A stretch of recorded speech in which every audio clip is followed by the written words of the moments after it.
Excellent. Okay. Welcome, Paul, Lucy, Sasha. It's wonderful to see you here. We're so grateful to you for joining us. I am here, and you're wondering, why are you hearing my voice here? It's Laura, and I am welcoming you because you are ending up being an incorporeal panel. And so I am simply your warm body sitting here with our audience to help facilitate. Paul was very gracious to do a keynote for us just now, which was absolutely wonderful. Paul, thank you so much. I will tell you, I did a little survey of the people in the room. Not everybody here was there for the keynote. So, some background on the call and so forth, I think would be very appropriate for this group. Paul was actually, everybody on this call was originally planning to be here, but the events in New York and at the UN General Assembly, coupled with the Queen's funeral, have required them all to be in New York. And so that's how this became an incorporeal panel. But Paul has been gracious enough to agree to moderate this extraordinary group of folks, even from afar. So, Paul, I'm going to be quiet and let you just sort of facilitate the conversation between your two colleagues there. And if there are questions from the audience, I have the iPad question, so I'll just pop in if there are questions, okay?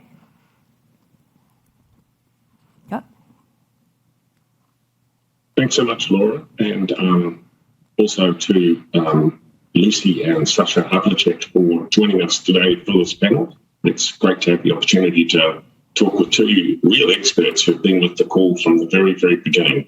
Both of them right there as we were both negotiating the call and as we were working with civil society in Paris at the beginning too.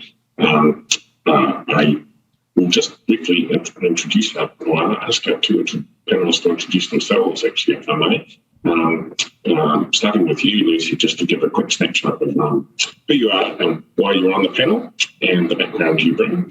And then over to you, Sasha, and then we'll pick up with our first question. That's great. Thank you, Paul. And good afternoon, everyone. And Laura, thank you so much for having us. It really is a huge privilege. So I'm Lucy Caladine. I work in public policy for YouTube, leading on content issues for our team in public policy globally as they relate to hate speech and violent extremism. But as Paul and Sasha know only too well, I've been at Google for 3 years, and prior to that, I worked in UK government. So at the point at which the call was developed, I was actually in UK government, so I've seen it from both the government side and the tech side. I think hand it over to Sasha. Thanks so much, Paul and Lucy. It's wonderful to be back with you, Laura. My name is Sasha Havlicek. I run the Institute for Strategic Dialogue, which for over 15 years has been doing work to both understand, so analyze, including computational analysis of the whole spectrum of online harms we are dealing with today, but also to use that to respond to those threats through both policy support to various governments and through operational programs, communications programs, education programs, capacity building programs on the ground. I've had the privilege of working with Paul and his amazing team from the very outset of the Christchurch call, and have had the privilege of co-leading a work stream on algorithmic issues in relation to violent extremism and terrorism online. So I'm thrilled to have a chance to be here today. Thank you, Lucy and Sasha. I might just briefly introduce myself too. I realised I forgot to do that. I'm Paul Ash. I'm the New Zealand Prime Minister's Special Representative on Cyber and Digital.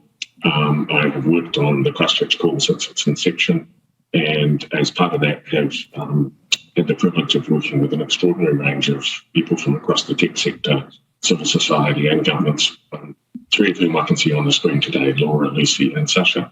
And it's an absolute pleasure to be able today to pull some of that together and talk with some of our experts on the experience of working with the Christchurch call. I might just as a snapshot ask both you, Lucy and Sasha, just to give your elevator pitch. If someone asked you what is the Christchurch call and why does it count, I'm sitting on the 34th floor of a rather large building, making my way down in the lift. What is it you would say that those two questions by the time we got to round 4, which I will use that because I think in the US and in New Zealand we use a different number to count round, whether it's 0 or 1. So we'll just say ground for the moment. Sasha, what would you say? What is the Christchurch call and why is it count?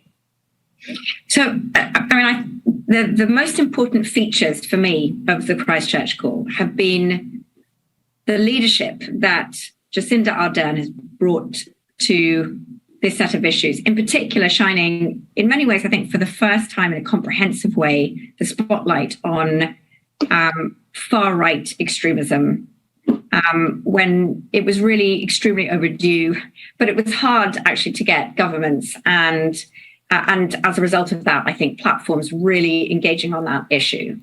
I think the political momentum that she has brought to the table with President Macron, both of whom, of course, chaired the session that we had last night, which was, I think, extremely important, bringing a community of countries around the table to really do something about this has been amazing. There's really fantastic progress on many of these issues happening at a national level in certain contexts, at an EU level, but this goes well beyond that. I think it's a real opportunity to make sure that the issues don't get lost in all of the challenges that we face today. I think what's really unique about it is the multi-stakeholder approach that's been taken. We often talk about these things, but we pay lip service to multi-stakeholder engagement and it doesn't necessarily happen. I think this is probably the best example I've ever seen of multi-stakeholder engagement with civil society being brought to the table in a real way. The Christchurch Call Advisory Network is an extraordinary body of expertise and activism, and that it has had a real role, and not least thanks to Paul, your activism around making sure that this has worked and your team. So we're very grateful for that. And if I could just jump in here very, very quickly, there are some people in this room who are familiar with the genesis of the Christchurch Call.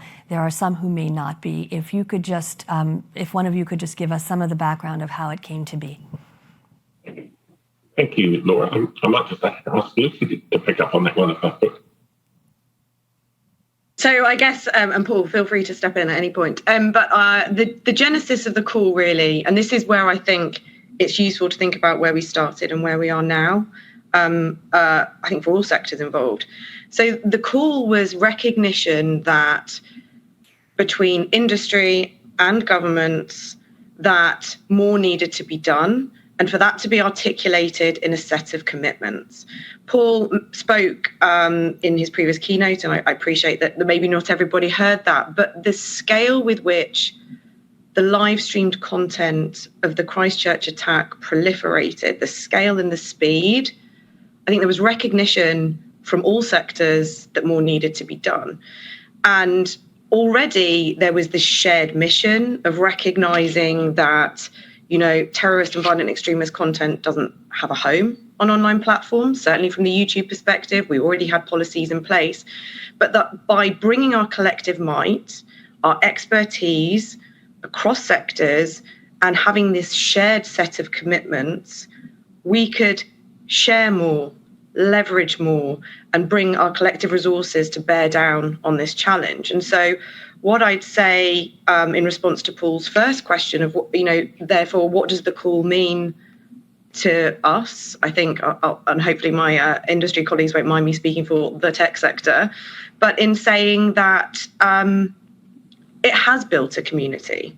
Sasha saying community, Paul talking about community, that it's the embodiment of that multi-stakeholderism, pulling people together and sharing, sometimes having challenging conversations, holding each other to account, but turning those challenges into action is absolutely what the call should be commended for, because Paul, it's been an absolute game changer in the way everybody is approaching this issue, as well as whether it be through the Global Internet Forum to Counter Terrorism, Tech Against Terrorism, that connective tissue of all coming together. It's exceptional.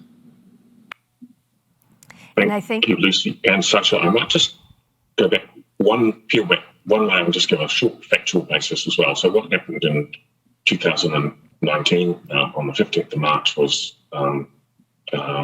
one of the most devastating attacks, certainly that New Zealand has ever seen, but actually that the world has seen. A gunman walked into 2 mosques in Christchurch, New Zealand, during Friday prayers, murdered 51 people, injured another 50 people, live streamed the attack. That live stream went global. It went viral, as Lucy highlighted, in a way that nobody has ever seen before or since. And the since bit is important because I think the Christchurch Court has played a key role of bringing people together to work on the problem. I won't go into all the details of just how viral it went, but because many people online will have seen exactly the impact that that had. But it didn't just traumatise the community in Christchurch, it traumatised the world. And the response to that was a set of 24 commitments for governments and online service providers working with civil society to deliver across areas like the drivers of violent extremism, like the role that governments have in keeping their citizens safe, like technical capabilities that online service providers bring to bear, dealing with live stream, dealing with crisis response, and then working together to try and do commission research into the issues that go into terrorist and violent extremist content online, and bringing civil society into that mix to provide advice, expertise, the perspectives of affected communities, and the perspectives of communities that want to make sure that we maintain a free, open and secure internet, that we actually capture the benefits of technology, that we don't end up becoming that which some terrorist and violent extremist groups would want us to be, communities that actually cause more harm online through our response than solutions. I'll stop right there because that's a short snippet. And I might just ask both Lucy and Sasha to give some reflections on the most challenging aspects that you found of working between industry, civil society and government on this process, and in fact working across your own sectors as well. How have you found that process? And as well as the challenging aspects, perhaps one of the highlights too. Hand over to Sasha to start with.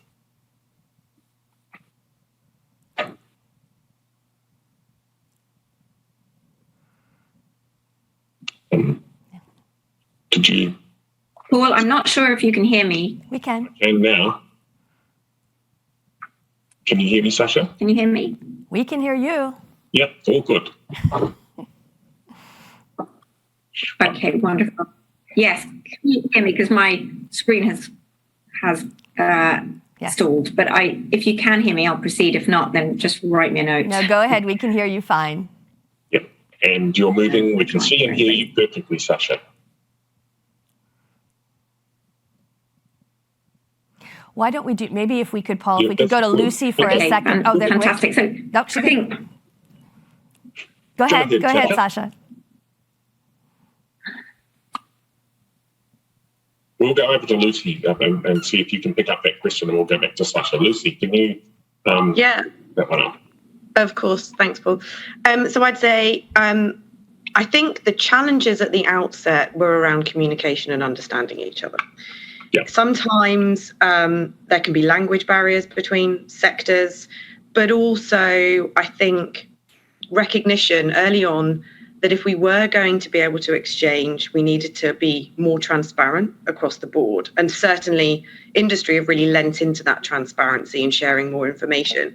So, I mean, I think we'll probably talk about some of the future elements of the call and where it's heading. But what I would say is that area of communication needs constant focus of sharing more, but also being respectful and understanding each other's positions.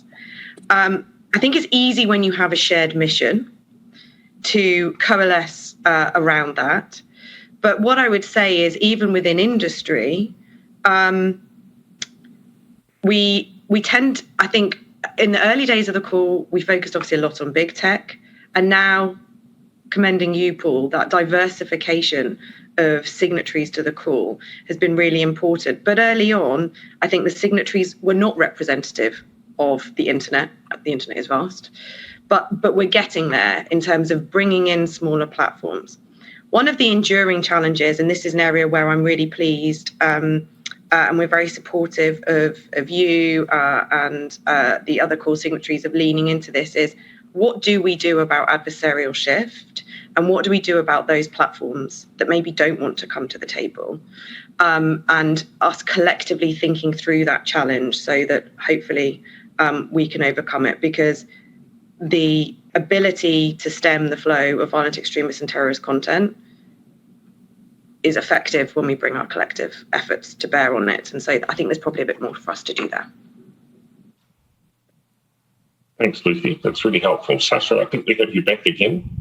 Your thoughts, what are the most challenging things you found working in industry, civil society and government, and in particular working with others in your sector?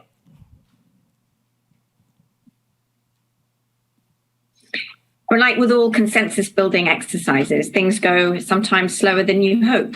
And you feel like you've got to grab at the lowest common denominator. But nonetheless, I think it's been a unique experience because we have made some headway on very difficult issues, including some fairly major commitments made around issues as complex as algorithmic review, which lean into some of the very difficult questions we are all trying to grapple with in terms of privacy protecting data access, that will get us to a place where we can see more transparency and accountability around the way in which we're dealing with these problems online. And those are extremely tough issues. And we're doing that in the context of a wide group of countries, a wide group of stakeholders. But I think what's fantastic about it is that you've got the various perspectives represented, from the privacy and human rights perspective to the harms lens on the threat. You've got, as Lucy said, not just the mainstream big platforms, but now increasingly a wider constellation of that ecosystem, which is incredibly important. I think going forward, one of the real challenges will be, as Lucy said, there are actors that won't want to come to the table, and we're going to need to find innovative ways of dealing with those threats where people don't, in fact, want to be involved in the conversation in terms of solutions.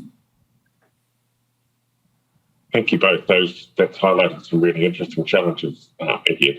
If we think about for a moment the online aspects of what happened in Christchurch back in 2019 and what happened in Buffalo in May of this year, what do you think has changed the most, and what are the key things we have left to do? And I might go back to Lucy on that one for the moment. Yeah, there's so much to say on this point, Paul. I think it's a huge question. Sorry. No, not at all. It's a really good question. So when I think about where we are now, I think folks have heard a lot in the last few days about the Global Internet Forum to Counter Terrorism, and now an independent NGO that facilitates multi-stakeholder information sharing. But an element of the GIF-CT that was really important to come out of the Christchurch call was this idea that crisis response between industry partners needed to be better.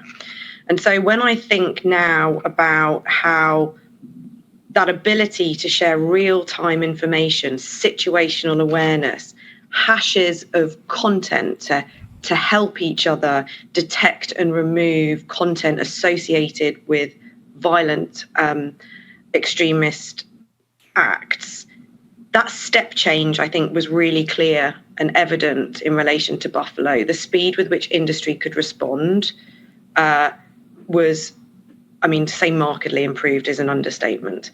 I think also when I think about from the YouTube perspective and many of the commitments we made under the call to review our policies around violent extremism, to look at the issue of live streaming, to think about crisis response. There's a lot that we've done as a platform to make it harder for people or users to live stream straight away. They have to have a certain number of subscribers. They have to validate their identity. Those sorts of changes as well that industry has made, it can never completely stop it, but at least it creates friction in the process in a sensible way. I'd say as we look ahead, I think there's more for us to potentially do around transparency and sharing information. I will sound a little bit like a broken record when I talk about communication and transparency, but that's an area where I think, Paul, between sectors, we need to do a better job. And crucially, I think it's because we need to do a better job of incorporating the perspectives of civil society and the experiences and expertise. At the heart of the call, as with the Global Internet Forum to Counter Terrorism, is this idea of taking a rights respective approach and incorporating and considering human rights as part of our processes and our responses. I think there's more for us to do there to make sure that actually genuinely we are learning the lessons from civil society and bringing that into the processes. Sorry, that was a long question, but it's a big long answer, Paul, but it's a big question. It's a big question, but thank you. Sasha, your thoughts? Yes, I mean, it's a sort of tragic question because of the way in which Christchurch inspired Buffalo. And so, we're looking at this not just in terms of response, but also broadly in terms of prevention. And so what I would say is absolutely, to Lucy's point, the incident response mechanisms that were put into place have by and large worked. Of course, it's never perfect. And, there are workarounds that extremists go for when, they're limited in what they can do on mainstream platforms. So we saw, for instance, there was posting of outlinks to mainstream platforms from that fringe environment where really a lot of the sharing was happening. But yes, incident response, I think, is something that we've really seen taken forward. But on the prevention side of things, I think really important that we understand that there were so many on and offline signposts to what might have been. I mean, it's a terrifying thing to think of, but might have been prevented. And I think it's important to reflect on some of the evolving trends and challenges that, we see with what happened in Buffalo, and that indicate to me that an overly narrow focus just on terrorist organizations and content can be problematic in terms of catching the threat today. It's just telling me that the internet connection is unstable. Can you hear me? Yes. Yep, perfectly. Oh, wonderful. 3 thumbs up. So just a couple of things. The Buffalo shooting is in many ways a product of fringe internet culture, which is really shaping the way in which the threat looks like today, meme subculture.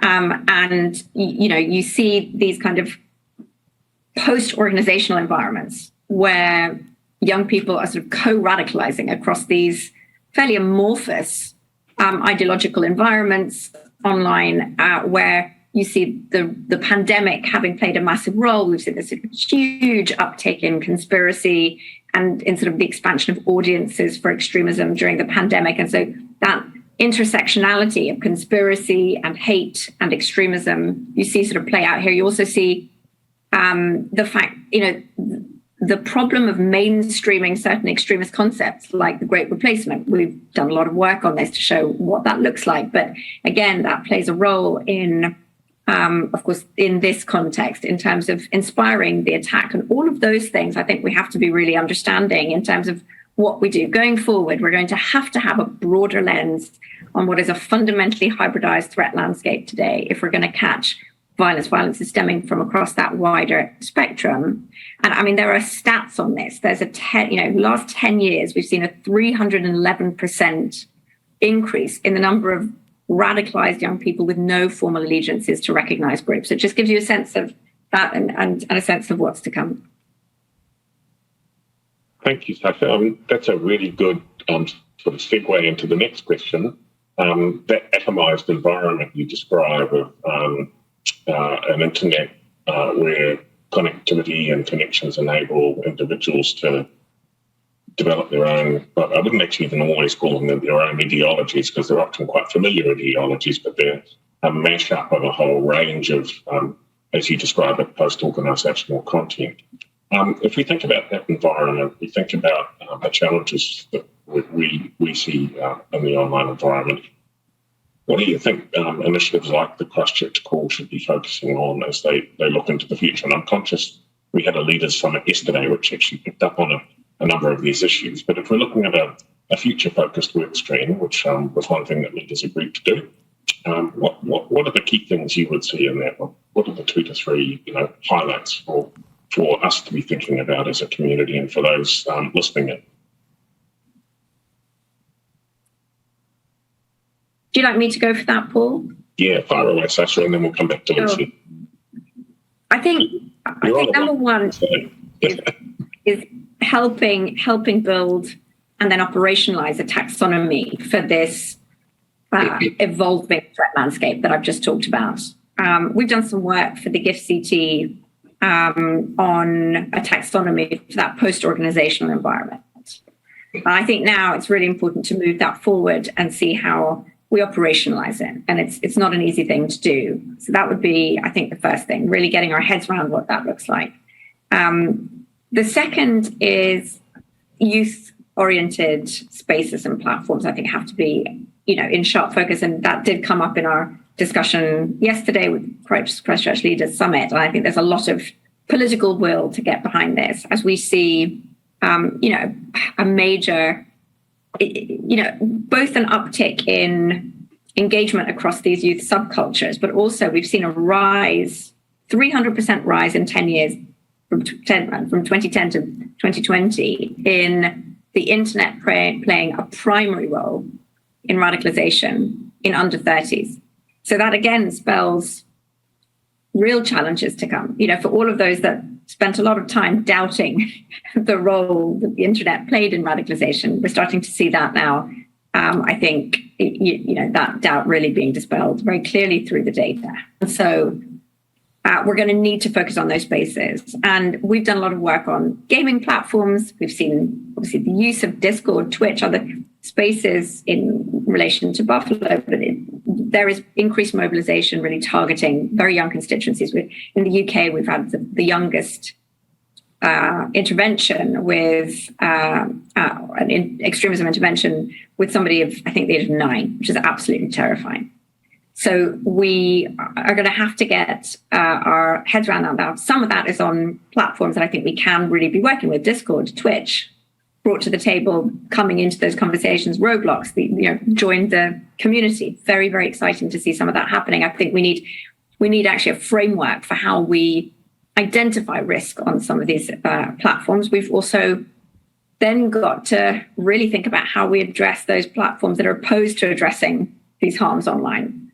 The 8Coons, the Gabs, the Kiwi Farms, these are really problematic environments. And we've also got to think about platforms whose technological features or infrastructure make research or content moderation really challenging. So we've been doing some thinking and some research around, Odyssey and these kinds of environments. We've done a lot of research on Telegram, but there's more to come. And I think the role of AI and blockchain in how we're going to see some of this enabled, potentially amplified, is going to be extremely important. So I would hope we have something of a future lean in terms of really identifying both the spaces, the nature of those spaces. We talked, of course, about the transformation of spaces going forward, the more immersive experiences people will have, and especially young people will have.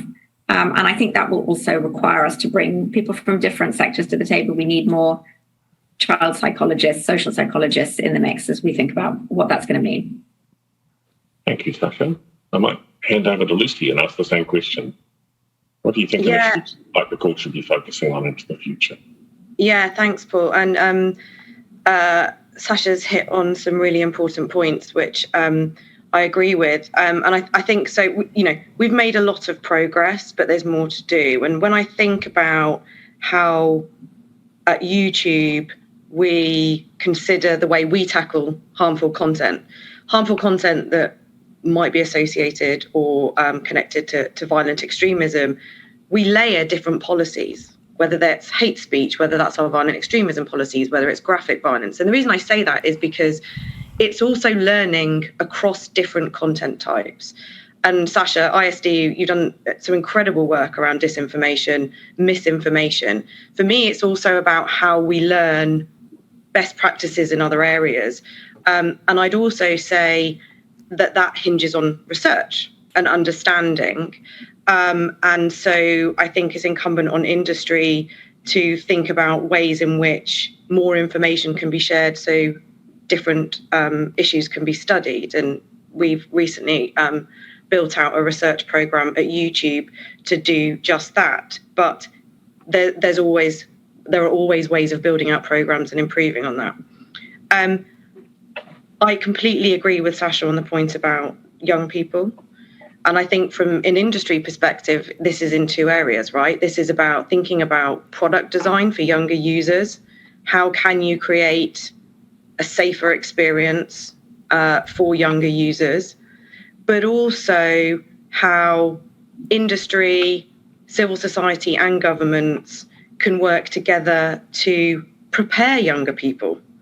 And that may be through digital literacy, education, or giving younger people different opportunities to also tackle this issue for themselves and build that community and that next generation that's going to tackle this head on. So I would say, Paul, I think we've got a lot of work to do on, which is good. It's tragic that we have to, but it's good that we have this platform between us to be able to take on these challenges. And I think, there aren't other people I'd rather be in the trenches with on these issues. And while we're talking about some of these, because my job is to watch the clock here, two things, one for our audience and one thing for our panelists. If you did not have an opportunity to see the keynote that Paul gave earlier, please take a moment. All of these sessions are recorded, and his comments there about the extensive global work that the call is doing is extraordinary. And I think that the comments just made, and Sasha, thank you for being here earlier in the week. We appreciate you being here. I think that the issues that were just identified are so in parallel to what all of you have experienced over the last few days, an entire track on understanding what is going on among youth and why is it that we are seeing this profound uptick in violence among youth and what we're going to do about it, and bringing doctors and neuroscientists and clinical pediatricians and other different people to look at that, academicians to look at what we can do with curriculum, how we can embed these issues. Many of you here have seen the film that Patrice did, and we did a showing for 120 high school students that was just, I don't know if you saw any of that conversation, it was extraordinary what they brought to the table and what their voices brought to the table. And so absolutely, it is an issue, as we heard from the multiple panels that talked about the through line of threat, the mass killers, not all of them, but the mass killers from Pittsburgh all the way up to Buffalo were young men, many of whom were connected to one another and particularly attracted to one another, and the videos of one another online referenced by name.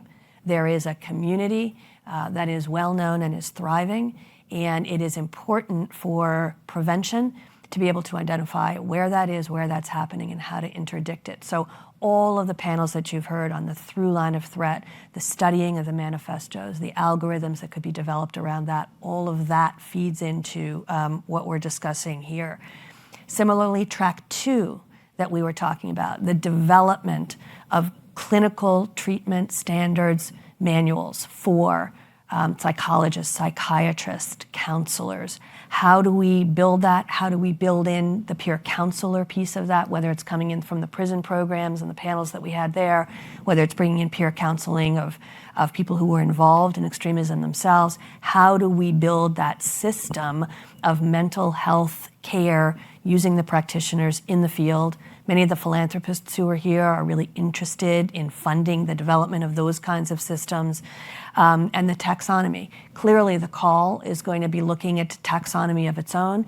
The taxonomy panel and the working group that's going to be working on taxonomy here, one of the issues we have in this field is that a lot of the terminology that has developed over the last 10 years was developed for a different kind of extremism than currently exists. And how do we line up all of those definitions? Some of them are embedded in in statutes. Some of them are embedded in terms and conditions. Some of them are embedded in articles that people wrote years ago. We need to all be speaking the same language. And so the taxonomy working group that's going to be formed here is obviously going to be working in close collaboration with the taxonomy that's being developed there. That's not all to say that we all have to use the same words and definitions in what we do, but we ought to understand what all the options are and who's using which one and why. And so in so many ways, whether it's the taxonomy, whether it is looking at youth, whether it is understanding the mental health component and how we actually within our communities can mobilize to address these issues. We're just so grateful to all of you from the call to be involved here, because we appreciate that you are mobilizing governments and tech companies. Absolutely critical to be done to stop these killers from coming into our communities. But each of our communities has to mobilize as well across disciplines, whether it is medicine or law or policy or public readiness or public safety. And that is what we are calling on all of you to be a part of. So as we hear this extraordinary work and you hear how hard it is and what huge mechanisms and work it takes to build the piece of it that deals with government and tech, they can't have the hands-on to do the community piece and the grassroots community piece that we are asking all of you to be a part of. So we're so grateful to them for their work. We are so grateful to you for joining in our piece of that work. And I really hope that we will be able to find ways to coalesce those efforts, because it is an extraordinary task that you all have undertaken. And for you to come here and to share your time and your thoughts and your talents with us means the world to us. So I just, our personal thanks, the thanks from everybody involved in the summit, and keep up the good work, because we need you. And as a community, you know this, we know this. This needs to be done in the world, and thank you for being the people who do that work. So please join me in thanking this panel. Thank you.